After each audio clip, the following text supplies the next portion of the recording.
ሃይ እንዴት ናችሁ? ዌልካም ቱ ማይ ቻናል ናትናኤል ነኝ።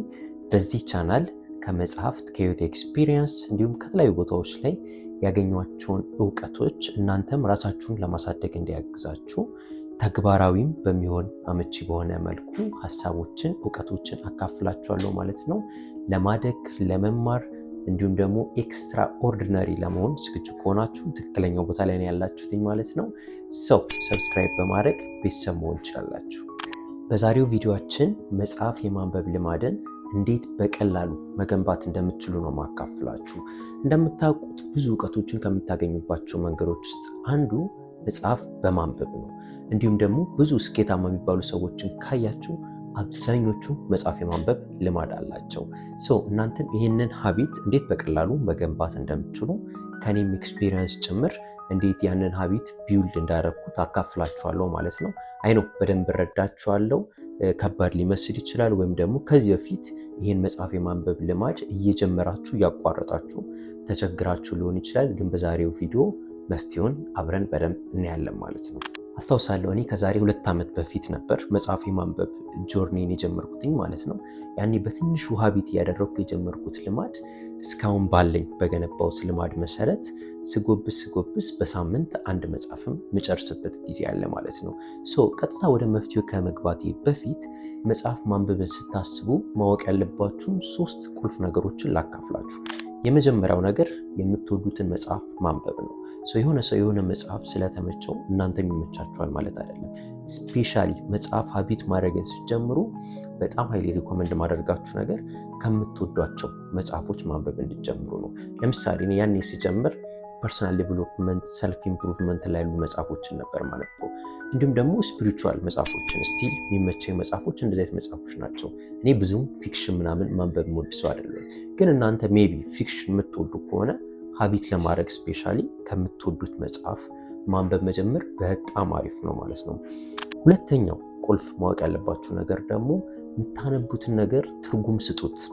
ምን ማለት ነው? እዛ መጽሐፉ ላይ ቃሉን ማንበብ ብቻ ሳይሆን እናንተም ህይወት ላይ አዋህዳችሁት ውጤት ለውጥ እንዴት ማምጣት እንደምትችሉ ያንን ነገር ራሳችሁን መጠየቅ አለባችሁ ማለት ነው። የሆነ ኮንሰፕት ስታነቡ ኦኬ እቺ ነገር እንዴት ነው እኔ ህይወት ላይ ተግብሬያት ለውጥ ማምጣት የምችለው እያላችሁ ትርጉም ልሰጡት ይገባል። ሶስተኛው ቁልፍ ነገር ደግሞ ከትንሽ መጀመር ነው።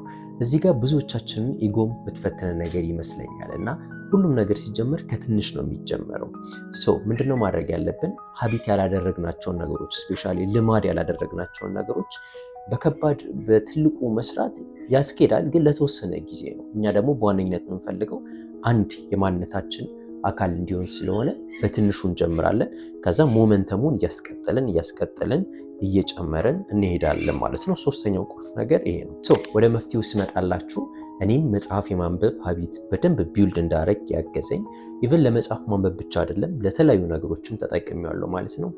ሀቢት ሪፕሌስመንት ሜተድ የሚባለው ነው። ማለትም ልማድን የመተካት ዘዴ። ይህን ሜተድ በጣም ወድበት አንዱ ምክንያት በአንድ ድንጋይ 2 ወፍ ነው የምትመቱበት። አስታውሳለሁ ከዛሬ 2 ዓመት በፊት ምንድን ነበር ያደረግኩትኝ? በአንድ ድንጋይ 2 ወፍ ስላችሁ እንዴት እንደሆነ በደንብ ላስረዳችሁ። ሀቢት ሪፕሌስመንት ላይ የምናደርገው ነገር ምንድን ነው?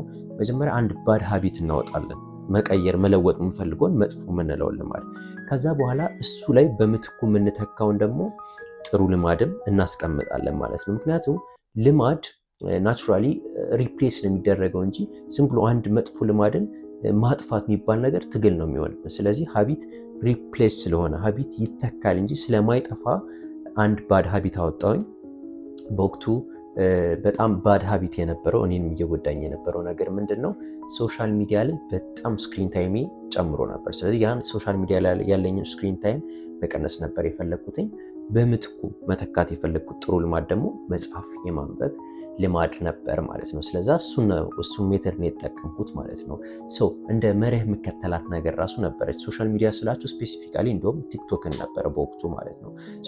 ሶሻል ሚዲያ ውስጥ ቲክቶክ ውስጥ ከመግባት በፊት አንድ ፔጅ ማንበብ፣ ያችን መርህ ነበር በደንብ የምከተላት ማለት። ስለዚህ ቲክቶክ ለመጠቀም ሳስብ አንድ ፔጅ መጽሐፍ ማንበብ ይኖርብኛል ማለት ነው። ስለዚህ ቲክቶክ ውስጥ ከመግባት በፊት አንድ መጽሐፍ ፔጅ አነባለሁ ማለት ነው።